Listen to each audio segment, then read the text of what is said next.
औज़ुबिल्लाहिमिनश्शैतानिर्रजीम बिस्मिल्लाहिर्रहमानिर्रहीम अल्लाहुम्मा सल्लि अला मुहम्मदिन व अला आलि मुहम्मदिन कमा सल्लैता अला इब्राहीम व अला आलि इब्राहीम इन्नका हमीदुम मजीद अल्लाहुम्मा बारिक अला मुहम्मदिन व अला आलि मुहम्मदिन कमा बारकता अला इब्राहीम व अला आलि इब्राहीम इन्नका हमीदुम मजीद।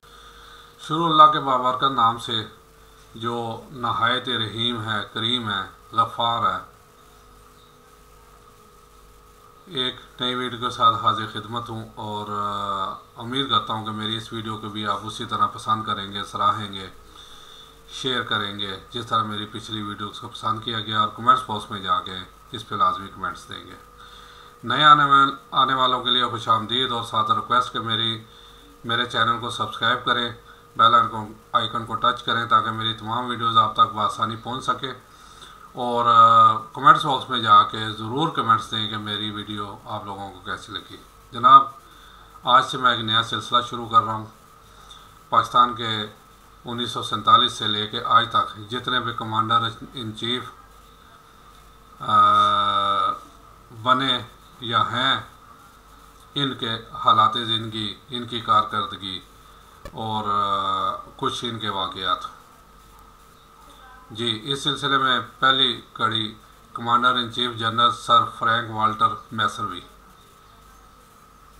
इससे पहले मैं कुछ कहना चाहता हूँ कि ये पढ़ के मैं हैरान हुआ कि मुझे समझ नहीं आ रही कि अगर हमने आज़ादी ले के भी अंग्रेज़ों के ग़ुलाम ही रहना था, जो आज तक हैं, इसमें को तो कोई दो राय है ही नहीं ना। कोई ना माने मैं ना मानूँ वाली बात वो अलग बात है, वरना हकीकत यही है कि हम पाकिस्तान बराए नाम बना। उस वक्त भी हम अंग्रेज़ों के ग़ुलाम थे। उस वक्त ये कह लें बरतानिया के ग़ुलाम थे। अब अमेरिका बहादुर बड़ा हो गया, उसके ग़ुलाम है। साथ फिर उसके जितने भी बरतानिया हो गया, इसराइल हो गया, सारे सब के ग़ुलाम है भाई। मैं तो मानता हूँ, बाकी कोई माने ना माने। हम खुद मुख्तार कौम नहीं हैं, हम अपने फ़ैसले खुद नहीं कर सकते। वो ये मेरी आज की वीडियो आपको बताएगी। फिर हमने आज़ादी क्यों ली अगर हमने ग़ुलाम ही रहना था? अब तो ये बहुत बड़ा सवाल है कि हमने आज़ादी क्यों ली। फिर ग़ुलाम ही ठीक थे। कम अज़ कम मैनेजमेंट तो अच्छी हमें मिल जाती, कम अज़ कम हमें इंसाफ तो मिल जाता। क्योंकि अंग्रेज़ों का निज़ाम हमसे लाख दर्जे बेहतर था और है। आगे हम एक सिर्फ अंग्रेज़ के ग़ुलाम थे। अब ये अवाम की बात कर रहा हूँ, यानी 24 करोड़ अवाम की, उसमें से कुछ अशराफिया बदमाशियाँ निकाल दें तो अब हम कोई 10 से 15 बंदों के ग़ुलाम हैं, जिसमें सबसे निचले दर्जे का हमारा वो कौंसलर भी है, जिसके साथ चार बदमाश करने लेके फिरते हैं और जिसे चाहे वो बिस्त कर देता है। हम चुप करके सहते हैं, हम आगे सूफ तक नहीं कर सकते, बोल नहीं सकते। फिर ये आज़ादी किस लिए? फिर कायदे आज़म ने क्यों आज़ादी हासिल की? ठीक थे, ग़ुलाम रह रहे थे। अगर हम देखें कोई भी हुकूमत हो, उसके ख़िलाफ़ हम उठ के अगर कोई साजिश करेंगे, बरसरे बेकार होंगे, तो ज़ाहिर फिर वो अपनी ताकत इस्तेमाल करेगी, चाहे वो जायज़ हो चाहे नाजायज़ हो। ज़रा इस पर आज सोचिएगा। मैं अपनी वीडियो का आगाज़ करता हूँ। जी, पहले commander in chief general sir Frank Walter Messervy. Pakistan के पहले army chief general sir Frank Walter Messervy थे। उस वक्त आर्मी चीफ के ओहदे को कमांडर इन चीफ CINC कहा जाता था। जनरल फ्रैंक वाल्टर मैसरवी की पैदाइश 9 दिसंबर 1893 को ट्रिनिडाड में हुई थी और उनकी वफ़ात 2 फरवरी 1974 को हेशूट, वेस्ट ससेक्स, इंग्लैंड में हुई थी। यानी जनरल फ्रैंक वाल्टर मैसरवी की उम्र 80 साल थी। आपको पाकिस्तान के पहले आर्मी चीफ या कमांडर इन चीफ का एजाज़ हासिल हुआ। आप इस ओहदे पर 15 अगस्त 1947 तक 11 फरवरी 1948 तक बरकरार रहे। आपकी मुकम्मल फ़ौजी सर्विस 3 जनवरी 1913 तक 11 फरवरी 1948 तक रही। General sir Frank Walter Messervy की कौमियत अंग्रेज़ और ज़बान इंग्लिश थी। General sir Frank Walter Messervy Pakistan के कमांडर इन चीफ से पहले वो 1946 तक 1947 तक general officer commanding in chief northern command India के तौर पर खिदमत सर अंजाम दे चुके थे।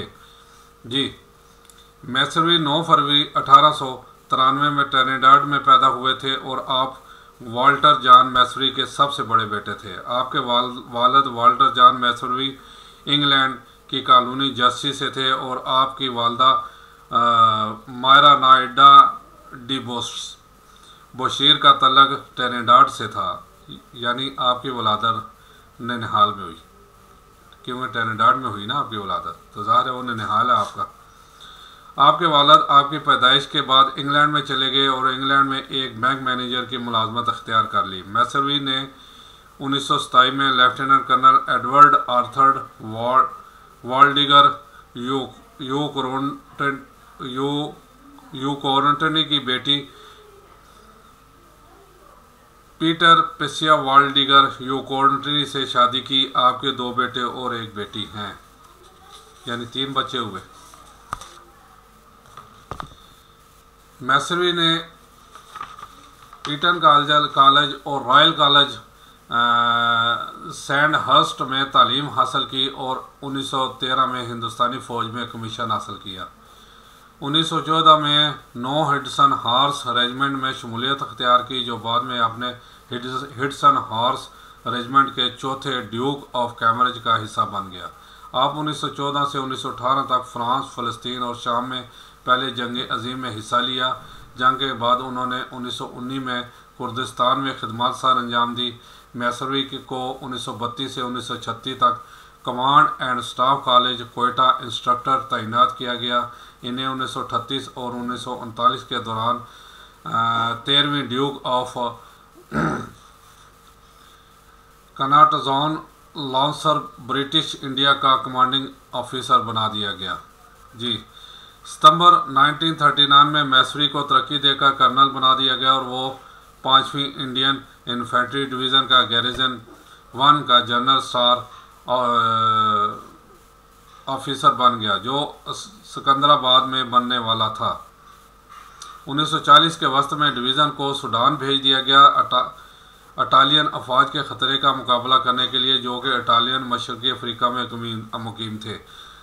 मैसरवी को गज़ील फोर्स का कमांडर मुकर्रर किया गया। 16 अक्टूबर 1940 को तहलीक किया गया। ये 5वीं इंडियन डिवीज़न के अनासर से तैयार करदा तोसी साइज़ की बटालियन, जो कि एक जासूसी और हमलावर की तश्कील थी। मशरक़ी अफ्रीका में आने वाली मुहिम के दौरान मैसरवी काबिल ज़िक्र कामयाबी के साथ गज़ीन फोर्स के कमांडर की कमांड की, जो बाद में फोर्स इंडियन इन्फेंट्री डिवीज़न से मुंसलिक थी। 13 फरवरी 1941 तक मुहिम साकन हो चुकी थी और मैसरवी की तश्कील ख़त्म हो गई थी। मार्च 1941 के अवाइल में मैसरवी को 5वीं इंडियन इन्फेंट्री डिवीज़न से 9 इन्फेंट्री ब्रिगेड की कमान करने के लिए कायम मुकाम ब्रिगेडियर के ओहदे पर तरक्की दी गई और मार्च 1941 के दूसरे निसफ हिस्से के दौरान कैरन की तीसरी जंग में हिस्सा लिया। मैसरवी 1941 में 4th इंडियन डिवीज़न को शुमाली अफ्रीका ले गए। जून में ऑपरेशन बैटल ऑक्सी में हिस्सा लिया। इसी साल नवंबर में ऑपरेशन क्रूसेडर के दौरान 4th इंडियन डिवीज़न मिस्र लीबिया की सरहद पर खुदाई की और दूसरी जंग अज़ीम में अपने बख्तरबंद डिवीज़न को अफ्रीका में बुरी तरह से शिकस्त से दोचार किया और अपने रैंक को उतार कर बूढ़ा नामी बनकर कैद से बच गया कि जर्मन जनरल रोमेल को इस पर तरस आ गया था, तो इसको बर्मा में पैदल डिवीज़न की कमांड दे दी गई। वहाँ जापानियों के सामने पाजामा पहने भाग खड़ा हुआ और तब से पाजामा जनरल के नाम से भी मशहूर हो गया। जी, ये है जी हमारे दलेर कमांडर इन चीफ, पहले जो जंग में भागने को अपनी अव्वलीन तरजीह देते थे, यानी इंतहाई बुज़दिल किस्म के ये जनरल थे।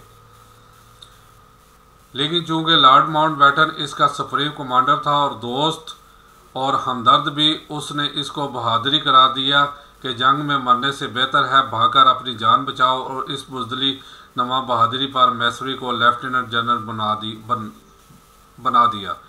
जनरल रोमेल ने सदी रिज़क के मुकाम पर बरतानवी फ़ौज को शिकस्त दी थी। 1942 में मैसूरी को फर्स्ट आर्म्ड डिवीज़न के ज़ख्मी कमांडर हर्बर्ट हिडसन की जगह मुकर्रर किया, जो हाल ही में सहरा पहुंचा था।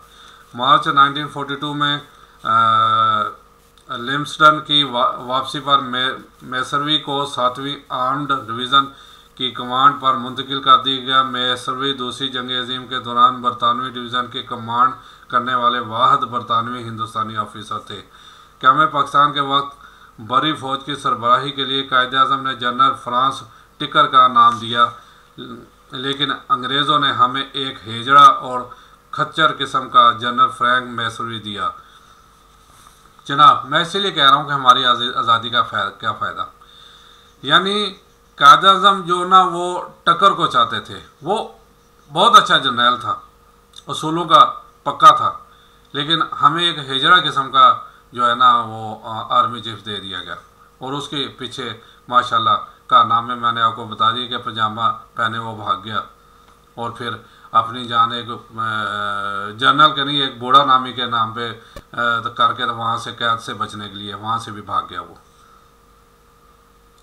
लेकिन अंग्रेज़ों ने हमें एक हेजड़ा और खच्चर किस्म का जनरल फ्रैंक मैसूरी दिया, जो आदमी 1922 से लॉर्ड माउंटबेटन का दोस्त था, क्योंकि लॉर्ड माउंटबेटन शहजादा एडवर्ड का एडीसी था और मैसूरी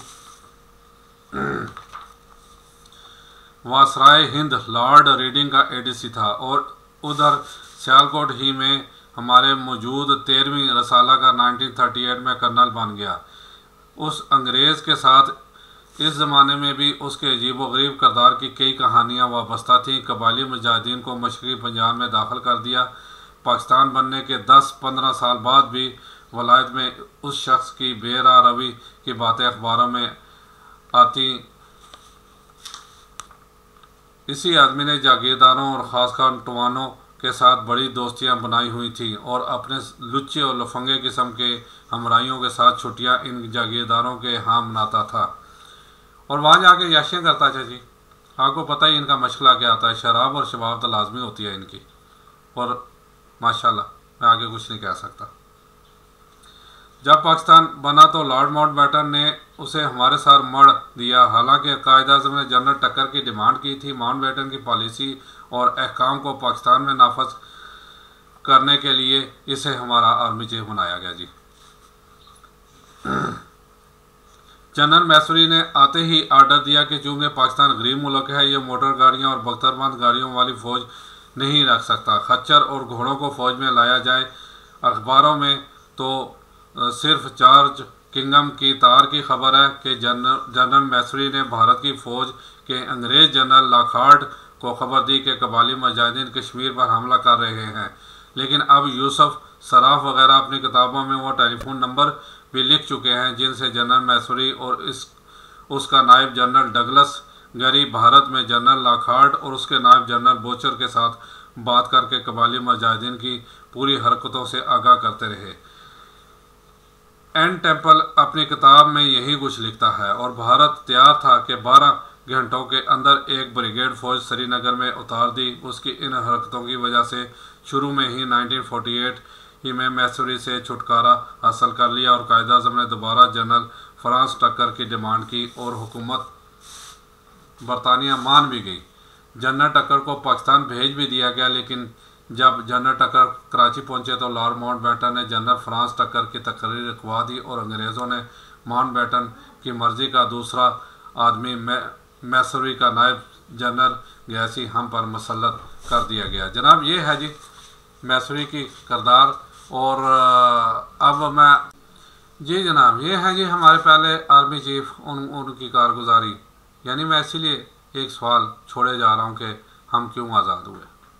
अगर हमने आज़ादी हासिल करके भी ग़ुलामी रखनी थी, ग़ुलाम ही रहना था और हाथ बांध के ही गोरों के आगे रहना था, तो फिर हमने क्यों आज़ादी की। इस पे सोचिएगा ज़रूर। इंशाल्लाह दूसरी किस्म में हाज़िर खिदमत हूँगा। अस्सलाम वालेकुम वरहमतुल्लाहि वबरकातुहू।